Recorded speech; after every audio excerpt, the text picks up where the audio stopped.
¿Cómo les va? Hoy es 27 de diciembre. Eh, Pasa de todo en un país un poco extravagante, pero donde uno tiene que escuchar tonterías o leer tonterías casi a diario. Ayer quedamos en que el presidente de la Nación había decidido pagarle a la ciudad con un bono. Yo expliqué desde el punto de vista del derecho administrativo y desde el punto de vista económico que el bono tiene valor si puede circular. Es decir, si vos podés pagar cosas con el bono, por ejemplo, el alumbrado público, el agua que consumís, a los proveedores. Entonces, ese bono que reciben los proveedores, que reciben las empresas de servicio, a su vez lo usan para pagar impuestos, por lo tanto, es una rueda como un pagaré, un cheque postdatado que termina en el emisor. Puede tener una devaluación en el medio, una pérdida de valor, ese es motivo de discusión posterior. ¿A qué precio me lo toma? Me lo tiene que tomar el valor nominal. Eh, de última, si no, no cobrás. Así de sencillo.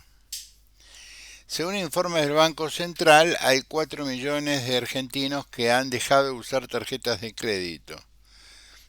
Alegan varias cosas. Por ejemplo, las tarjetas no pierden nunca. Yo pago unos gastos de administración cuando no recibo ni siquiera un papel, que cuando no es necesario que lo pregunte. Queda claro que los bancos se apalancan en los buenos pagadores para bancar a los que te compran en 24 cuotas y te terminan pagando el mínimo. Eso puede ser o una conducta inmoralmente planificada, porque los bancos también te regalan las tarjetas, no. No es como antes, que tenías que tener algún nivel de ingresos comprobado, alguna seguridad. Muy bien. Hay 4 millones de argentinos que han dejado de usar tarjetas de crédito. A su vez también hay un abuso de los bancos. Por ejemplo, acá en Jujuy ya no te aceptan la tarjeta de crédito para ir a cargar nafta o gasoil, porque los bancos tardan no sé cuánto en pagarte, porque los bancos te cobran no sé qué tasa de interés, etcétera, etcétera. No podés tener postner en los negocios, pequeños negocios, porque te cobran el 1,5% de lo que girás, en fin, todo es negocio en Argentina, lo que obliga a la imaginación argentina a producir lo que, delitos, que es lo que mejor hacemos. ¿Cómo? Claro, la tasa de interés subió y nosotros pagamos 100%.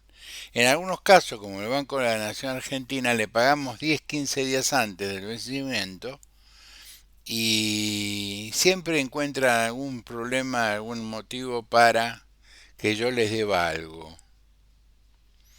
Eh, es difícil, sobre todo un banco como el Banco de la Nación Argentina, que no brinda ningún servicio. Hasta el año 2019 yo consumía mucho con el Banco de la Nación Argentina, con las tarjetas Mastercard y Visa, porque a la larga, por ejemplo, sumaba puntos y me compraba o me regalaban una valija grande de viaje con rueditas, un set de cocina pequeño, es decir, había una promoción. Hoy la promoción de juntar puntos es para que hagas una donación o te descuentan 300.000 puntos, te descuentan 500 pesos en un negocio que no está en Jujuy. Porque a esto vengo. Los bancos estatales que deberían ser federales son porteños, son básicamente porteños, o están pensados para la ciudad de Buenos Aires. Por ejemplo, a mí la ciudad de Buenos Aires me aplica un impuesto, que fue la forma que encontró la reta de compensar el 2,95, a un señor que tiene domicilio en la provincia de Jujuy. Mi pecado fue tener una tarjeta emitida en la capital federal. Pero yo vivo en Jujuy. Y los impuestos desde antaño se cobran en lugar de residencia del sujeto, no en el lugar donde hizo el contrato. Pero bueno, son anécdotas. ¿Por qué digo esto? Porque ahora le agarró al peronismo un ataque de federalismo.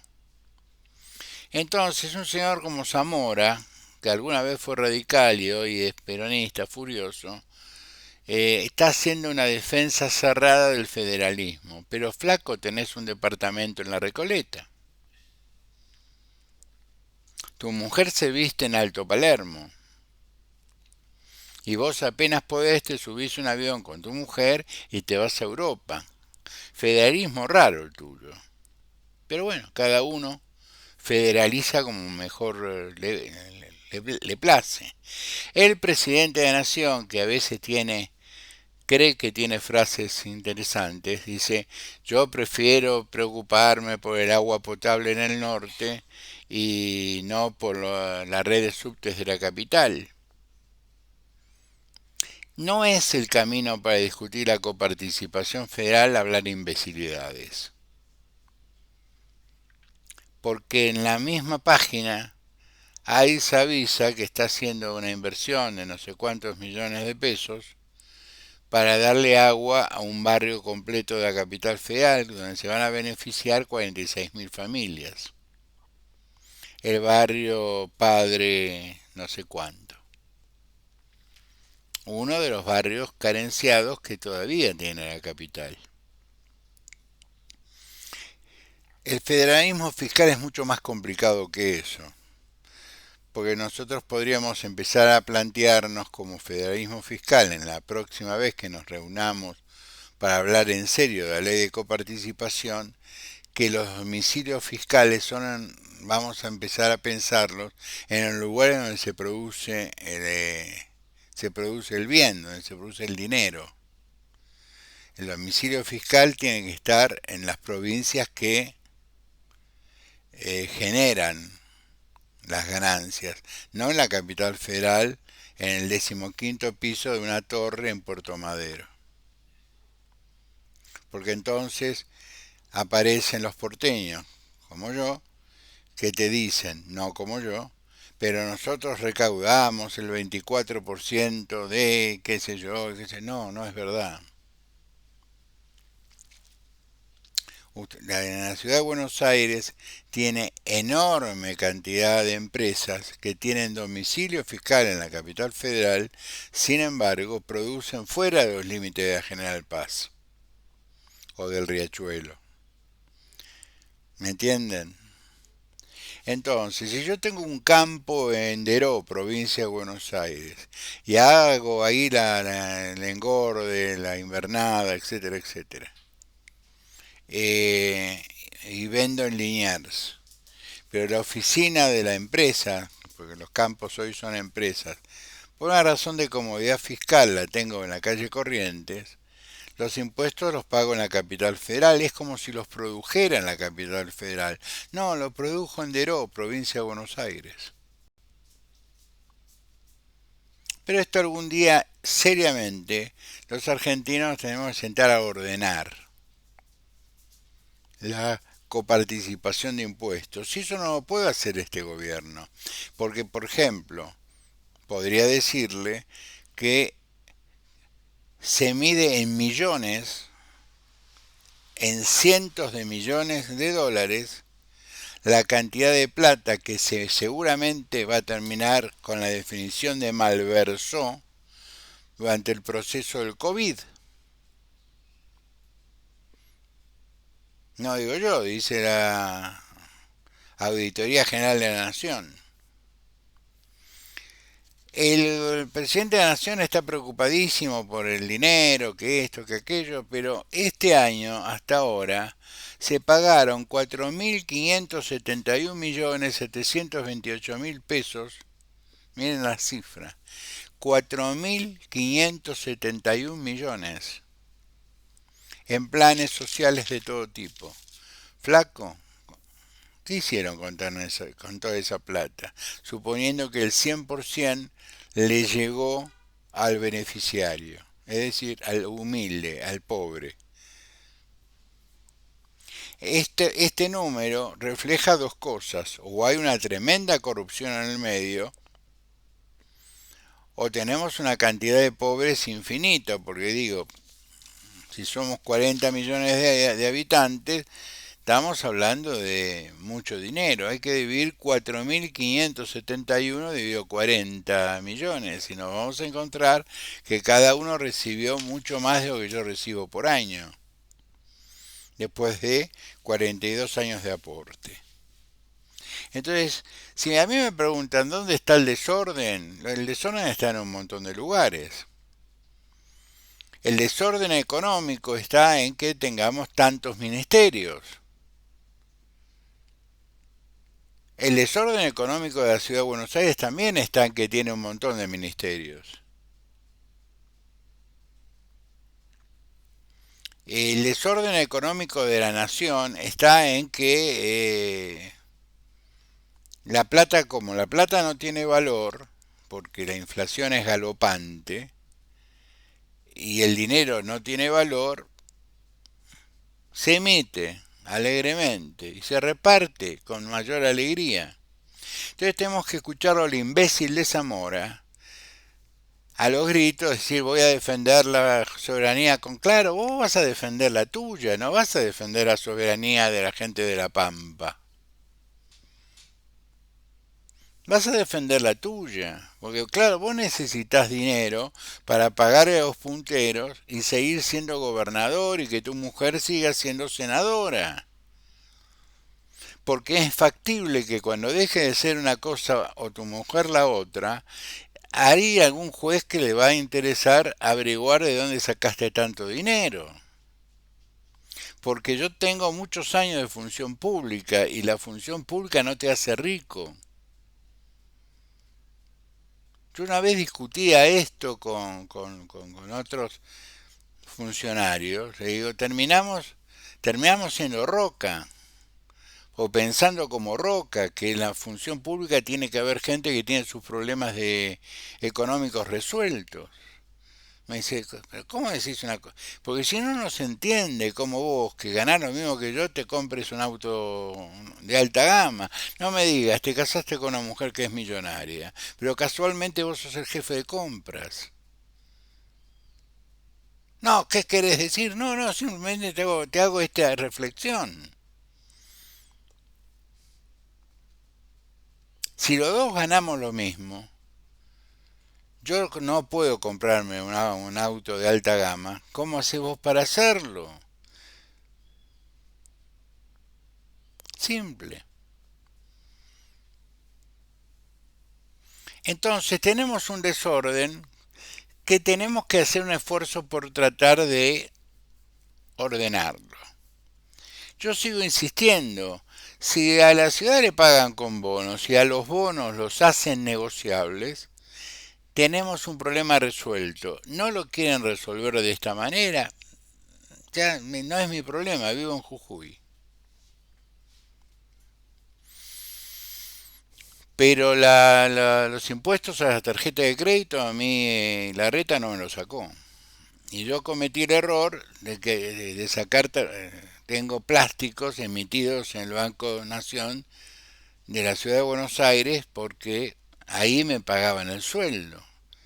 Y tardé 6 meses y 2 cartas documentos para que me eliminaran la Master, que no usaba, pero me cobraban.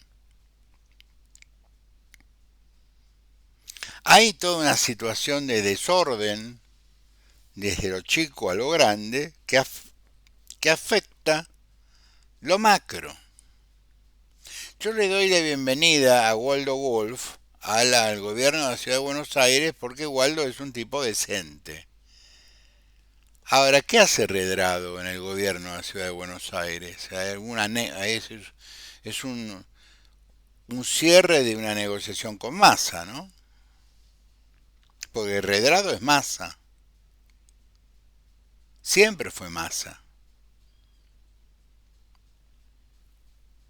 O nos intervinieron en el gobierno de la ciudad y no nos enteramos. Entonces, en este desorden político, ¿cómo no va a haber un desorden económico? Yo soy de los que piensan que la economía se desordena cuando no hay política que la conduce. Cuando la política conduce, la economía no se desordena. Ahí hay una nota que sacó La Nación, muy a su pesar, planteando de que Macri se está preparando para ser candidato a presidente. Hoy. No lo apuran con los tiempos. El tipo dice, va preparándose. Te hace una declaración que es sencilla. Muchos editorialistas, sobre todo los de mis amigos del diario Infobae, sostenían y La Nación Más, sostenían la peregrina idea de que si Cristina no se presentaba, Macri no debía presentarse, porque ambos eran la grieta. ¿Se acuerdan de esta discusión? La grieta viene desde el año 45, desde antes, desde Cepeda, desde Pavón, desde la Constitución de 1819 o 1820, según como se mire. La grieta viene desde el primer gobierno patrio. La grieta viene desde la Declaración de Independencia que San Martín lo tuvo que mandar a Gregorio Las Heras con algunos soldados para apurar los intereses republicanos e independentistas de los diputados, porque si no seguíamos discutiendo. Es decir, la grieta es una cuestión que se extiende en la historia, que se horizontaliza entre los personajes, es un proceso sociológico mucho más complicado si Cristina o si Macri. En la actualidad, de alguna manera podríamos sintetizarlo groseramente en estos dos personajes, pero no tienen nada que ver. Cristina es una mujer en conflicto con la ley penal. Macri es un tipo que en un espacio político mide más de 35 puntos. Si yo soy un asesor político por los 50 años de militancia, le diría a Mauricio, no discutas más. Cerrá con 3 o 4 tipos importantes, arreglá con las provincias radicales, con su presidente, y lanzate, porque en el estado que está el peronismo ganamos en primera vuelta. No hay mucho que discutir. Esto es política. Y yo quiero saber cuántos puntos de imagen positiva le queda a Horacio, le queda a Patricia, si el que se lanza es Mauricio. Porque ambos beben del mismo bebedero, que es el bebedero de Mauricio. No es que son dos personajes que enfrentan a Macri.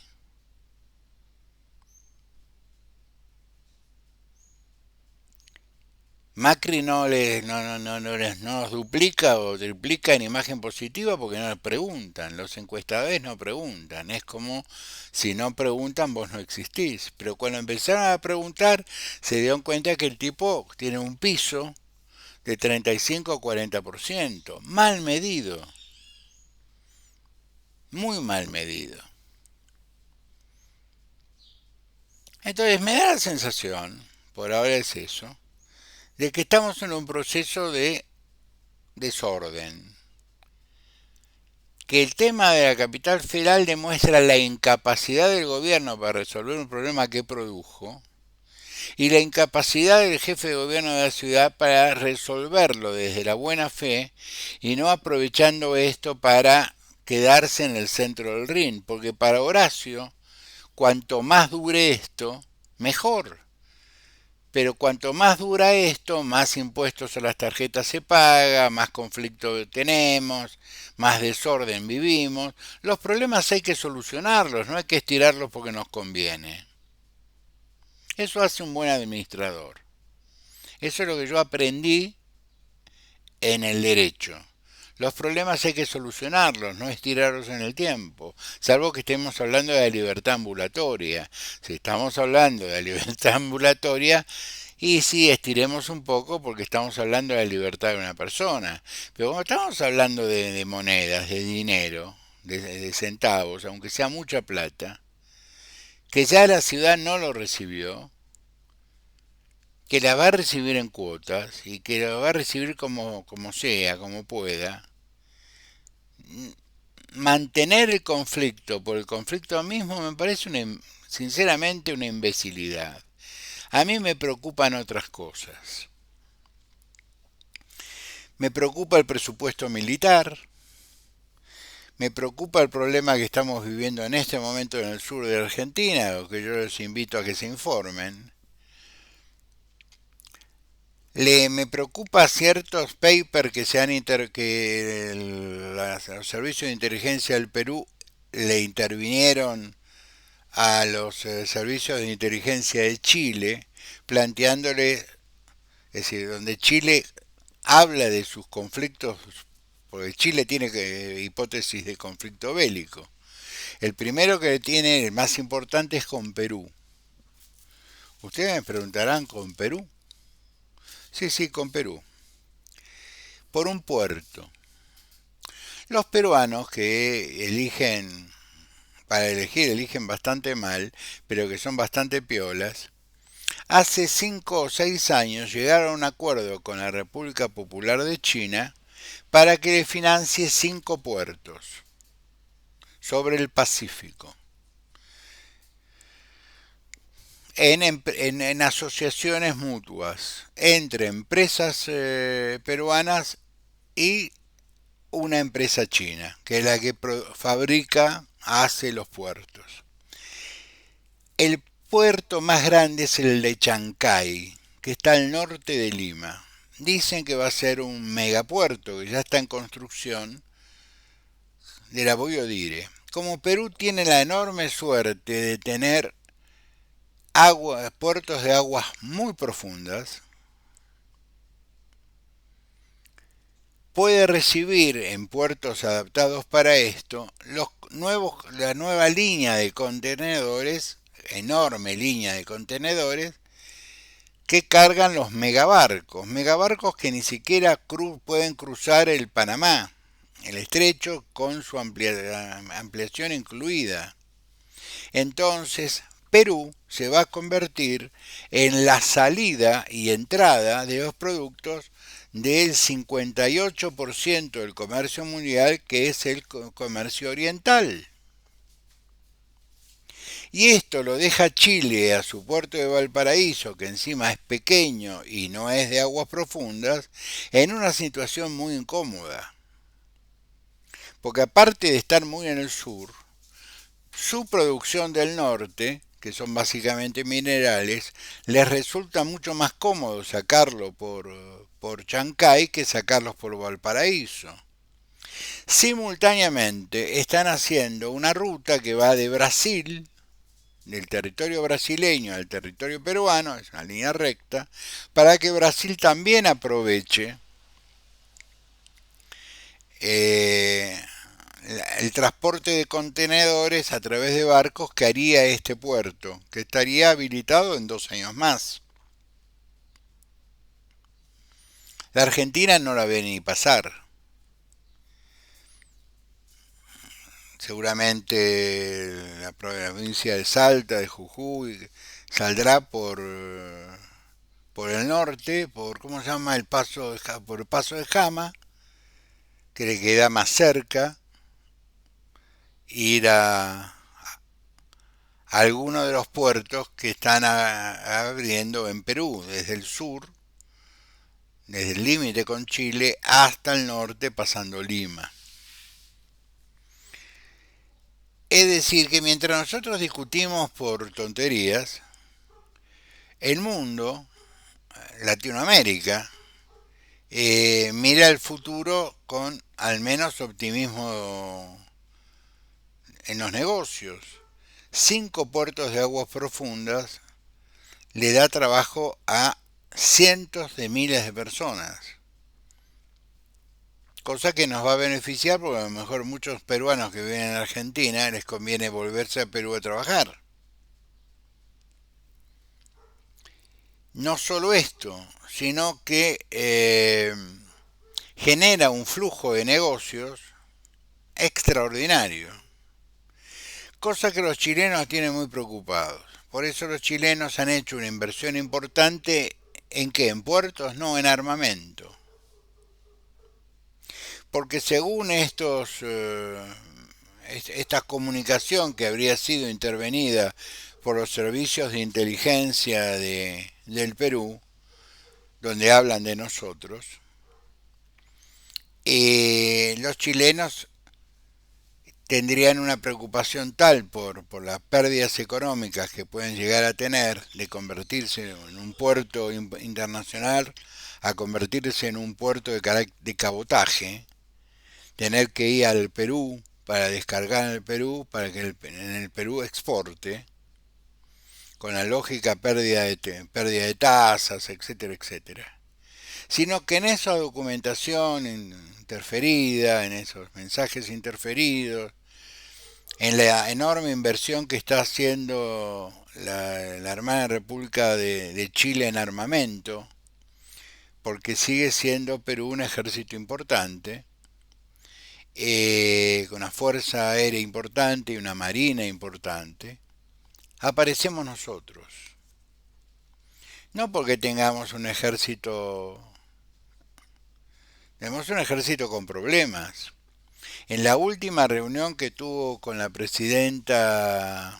la vicepresidenta Fernández, el ex ministro Guzmán, su planteo para salir de la crisis era vender las miles de hectáreas que tiene el campo, que tiene el ejército argentino, que lo usa para práctica de tiro, para unidades militares, etcétera, etcétera. ¿Hace cuánto que la Argentina no compra una bala? Lo más grave es hace cuánto que la Argentina no la produce. Durante el gobierno de Mauricio Macri había entrado en producción el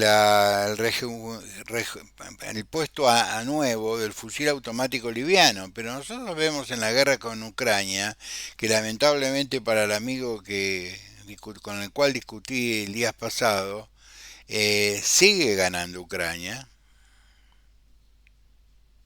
Balmut, una de las últimas poblaciones sitiadas por el ejército soviético se empezó a retirar, porque no solo no tienen balas, sino no tienen que comer, porque si no llegan los cajones con municiones, tampoco llegan los alimentos. Entonces, la preocupación es que Chile vuelve a mirar el sur argentino con con cierto interés, ponele.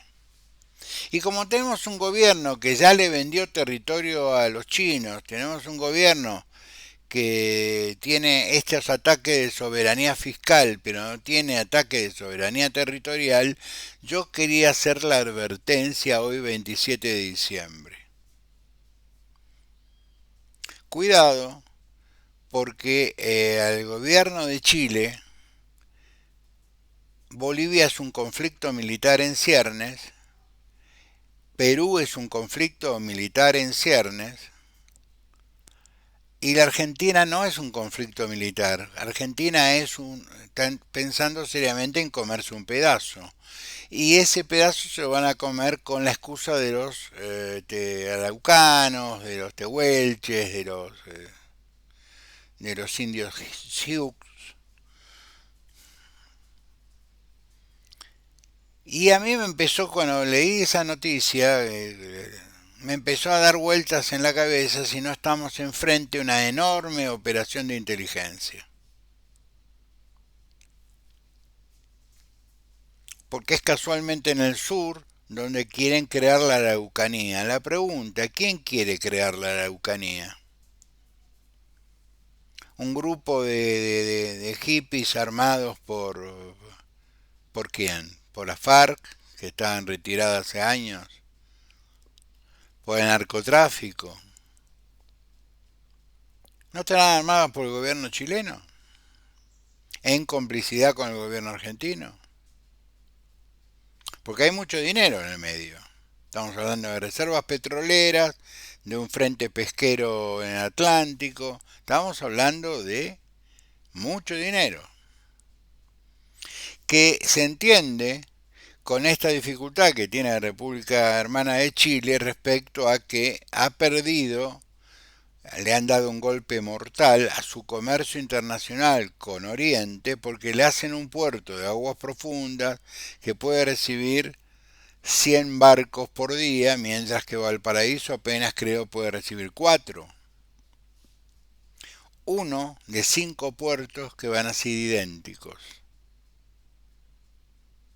Se calcula que para final de esta década, los puertos del Pacífico del Perú habrán concentrado el 80% del comercio de los países de América del Sur, Ecuador, Colombia, Venezuela, Brasil, la poderosa Brasil, en una capacidad exportadora que no tiene en este momento ninguno de los países nombrados. Entonces yo los invito hoy, porque no puedo hacer un directo, a que reflexionemos sobre eso. Estamos discutiendo ñañerías. Porque de últimas, si no le pagan a Horacito, el gobierno que vendrá, que va a ser el gobierno de Macri, le encontrará una solución dentro de la ley.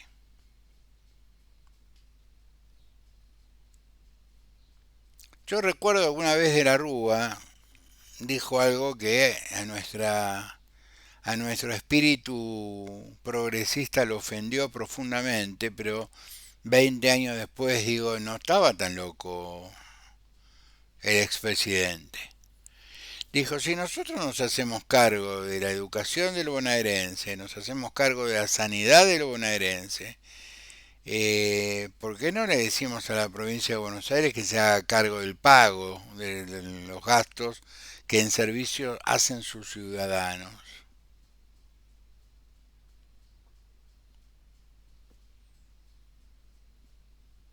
Y tengo que confesar mi indignación, en ese momento, ¿cuál fue mi indignación? Me dice una cosa, me dijo, no, avanzas, una cosa es una emergencia. La emergencia hay que atender a un polaco, me acuerdo de la frase. Y no hablar con la embajada salvo para que le avise a la familia que el polaco ha sido atendido. Pero cuando esto es un proceso habitual, continuo y permanente, cuando tiene ficha médica y viene cada 40 días, cuando nosotros observamos, porque lo analizamos, que vienen de Bolivia a los hospitales públicos a operarse y se vuelven a Bolivia, cuando nuestras escuelas públicas están pobladas con chicos y chicas que viven en el primer cordón, me parece que llegó la hora de hablar, aunque sea con la provincia de Buenos Aires, y decir, bueno, ¿esto lo ponemos o no lo ponemos en la ley de coparticipación? Yo lo solucionaría, yo daría mejor sanidad en la provincia de Buenos Aires, mejor educación en la provincia de Buenos Aires, para no tener que usar los servicios de la capital federal, pero eso lo haría yo, que estoy retirado de la política. Para redondear, yo quise meter el tema de Perú porque va a ser un tema de información, de preocupación, en 2 o 3 años más.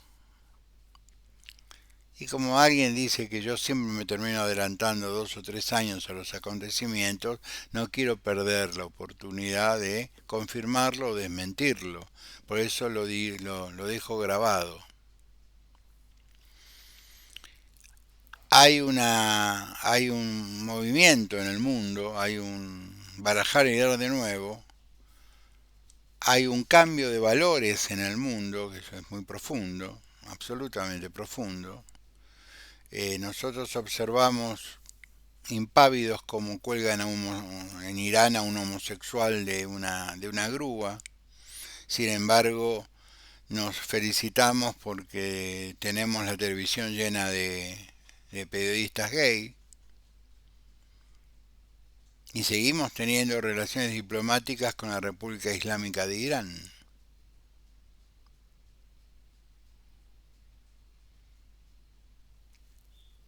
Pero como contrapeso también tenemos una iglesia católica apostólica romana llena de pedófilos.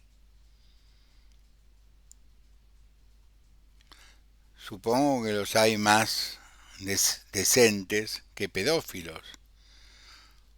O, como diría un viejo periodista amigo mío, solo nos enteramos de algunos casos porque es un delito vergonzoso.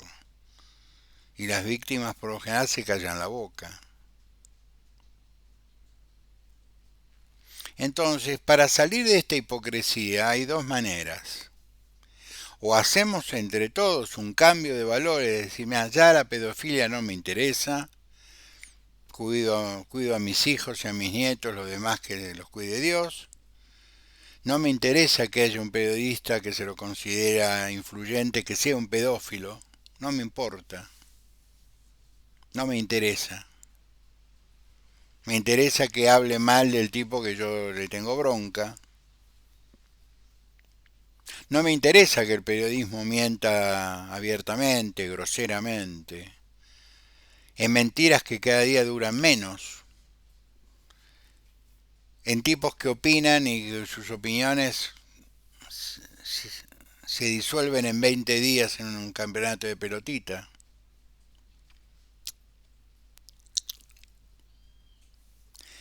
O aceptamos todo eso, o decimos, eso está mal. Y volvemos a la moral tradicional del hombre común de la Argentina, que no tiene que ver con que los homosexuales no tengan trabajo, tienen que tener trabajo. Y si lo tienen que tener en la televisión, que lo tengan en la televisión. Yo soy libre de verlos o no.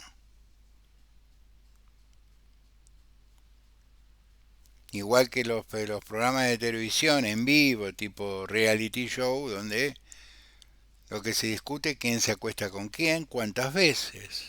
No lo veas y asunto terminado, gallego. Pero cuando esto se traslada a la cosa pública, a la red pública, ahí me preocupo. Ahí me preocupo. Entonces, digamos, estamos finalizando un año muy complicado. Muy complicado. Los planeros, más sus intermediarios, se llevaron 4.500 y pico de millones de pesos. No los quiero ofender, pero es más de lo que está de lo que está pensado para la salud pública. Se hace una auditoría sobre una pandemia que mató cientos de personas, por no decir miles de personas. Nosotros nos ofendíamos con razón de la disposición de las piedras, que era el recuerdo de nuestros seres queridos, un acto simbólico, un acto importante porque salió del alma. Pero en el medio, Ginés González García, no Batakis, me equivoqué de inútil, la actual ministra de Salud, ayer alguien me corrigió, muchas gracias, tienen que dar explicaciones no ante los diputados, tienen que dar discusiones frente a un juez federal que los investigue por el delito de defraudación.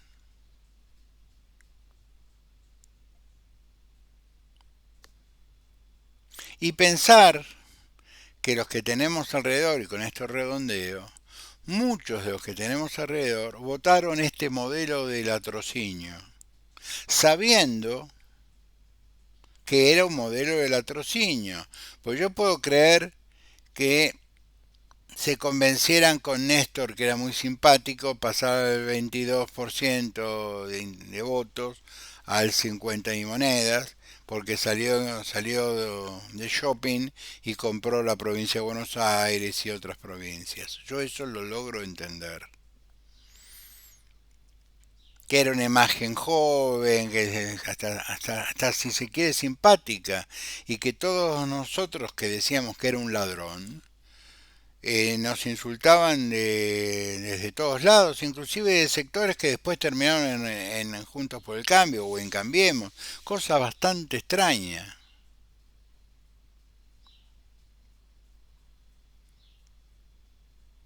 Si tus correligionarios te dicen este tipo fue intendente y fue un ladrón, fue gobernador y fue un ladrón, si va a ser presidente no se va a convertir en Santa Teresa del Niño Jesús, seguirá siendo un ladrón.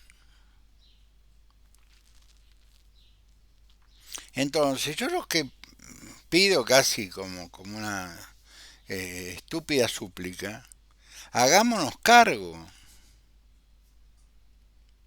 Yo, por ejemplo, voy a tratar de, durante todo el año 2023 hasta el momento de la elección, en el lugar que me corresponde estar o donde llegue con mi voz,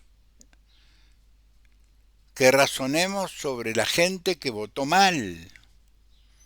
Porque no es un universo que votó mal. Estamos hablando del 4% de la población.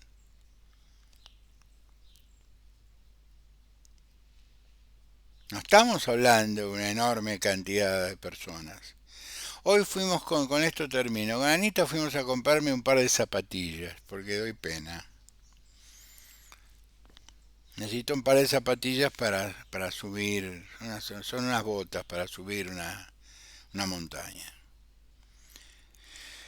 Tuvimos que pagar con la transferencia, porque la transferencia es como, evito la tarjeta, el costo del 1,5, más esto, más que tardan en pagarte. El comerciante paga el contado.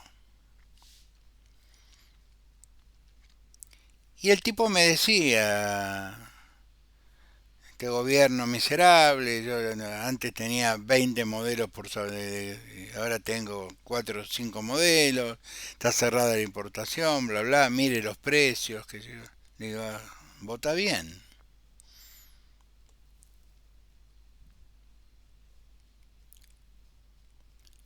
No, sí, no, no, vota bien, porque el problema es que vos votaste mal. No al gobernador, votaste mal al presidente. Vos, tu familia, tu cuñado. Ese que va al asado y no lleva ni una botella de vino. Y largó la carcajada el tipo. Que sí debe ser cierto. Toda tu familia votó mal. Nosotros si nos ponemos a hacer esa tarea cada uno con dos, con tres, por ahí tendremos destino.